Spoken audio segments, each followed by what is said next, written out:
Inson organlarini ko'chirib o'tkazish O'zbekiston tibbiyotida keyingi yillarda jadal rivojlanayotgan sohalardan biriga aylanmoqda. Ma'lumki, jigar transplantatsiyasi amaliyoti tibbiyotdagi g'oyatda murakkab operatsiyalardan sanaladi.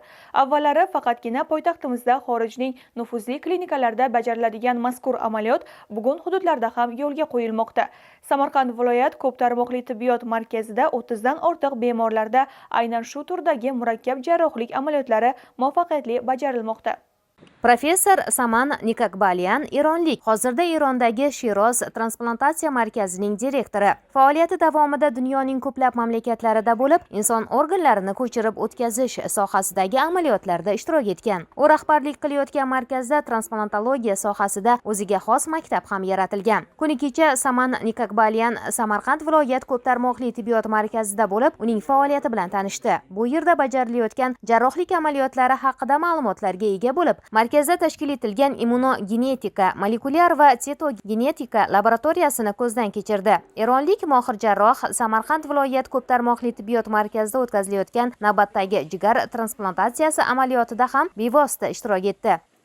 در همکاری‌های پزشکی و در پیوند اعضا O'zbekistonlik hamkasblarimiz bilan inson organlari transplantatsiyasi sohasida hamkorligimiz bor. Buni kelgusida yana davom ettirish niyatidamiz. Maqsadimiz rivojlanib borayotgan O'zbekiston tibbiyotini yangi bosqichga olib chiqishga hissa qo'shish, toki o'zbekistonliklar davolanish uchun boshqa mamlakatlarga borishga majbur bo'lmasin. Samarqanddagi ushbu tibbiyot markazida zamonaviy laboratoriya, shoshilinch tez yordam postlarini tashkil qilinganini ko'rib xursand bo'ldim. U yerdagi noyob va zamonaviy uskunalar xalqaro standartlarga to'la javob beradi. Yana bir ahamiyatli jihati shundaki, markazda jigar va buyrak transplantatsiyasiga muhtoj bemorlarni ro'yxatga olish dasturi joriy etilganini ko'rdim. Bularning barchasi mukammal. Barcha bemorlar yuqori sifat bilan davolanyapti va juda yaxshi natijalar olinmoqda. Darvoqe, so'nggi yillarda Samarqand viloyat ko'p tarmoqli tibbiyot markazi moddiy-texnik bazasining mustahkamlangani, shifokorlarni xorijda malaka oshirib qaytayotgani hamda xalqaro hamkorlikning kengayib borayotgani natijasida muassasada yuqori texnologik hamda murakkab jarrohlik amaliyotlarini bajarish yo'lga qo'yildi. Bugungi kunda 30 dan ortiq jigar transplantatsiya amaliyotini bajarganligimiz, markaz xodimlari tomonidan 140 dan yaqin buyrak transplantatsiyasi amaliyotini bajarganligimiz va bundan tashqari endi urologiya, endi ginekologiya yoki koloproktologiya, otolaringologiya va boshqa hamma sohalarimizda, onkogematologiya sohalarimizda, nefrologiya sohalarimizda ijobiy natijalar kuzatilmoqda.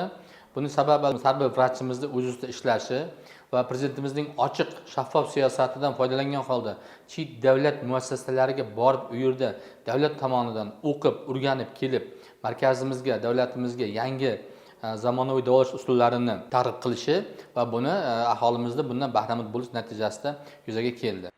Shuni alohida aytish kerakki, Samarqand viloyat ko'p tarmoqli tibbiyot markazida viloyat hokimligining tashabbusi bilan tez shoshilinch yordam posti tashkil qilindi. Ushbu post orqali 24 soat davomida tibbiy xizmatga ehtiyoji bo'lgan bemorlarga shoshilinch xizmat ko'rsatiladi. Bundan tashqari, markazda yuqori texnologik jarrohlik amaliyotlari turini yanada kengaytirish, sifatini oshirish maqsadida dastur asosida ayni paytda 24 milliard so'm mablag' hisobidan 100 o'rinli transplantatsiya va xirurgiya markazi barpo etilmoqda. Bu esa O'zbekistonda inson organlarini transplantatsiya qilish amaliyotini yangi bosqichga olib chiqishga, bemorlarimizni katta mablag' sarflab xorij davlatlariga bormasdan o'zimizda yuqori xizmatdan foydalanish ko'lamini oshirishga, eng muhimi inson manfaatlarini amalda ta'minlashga qaratilayotganligi bilan ahamiyatlidir.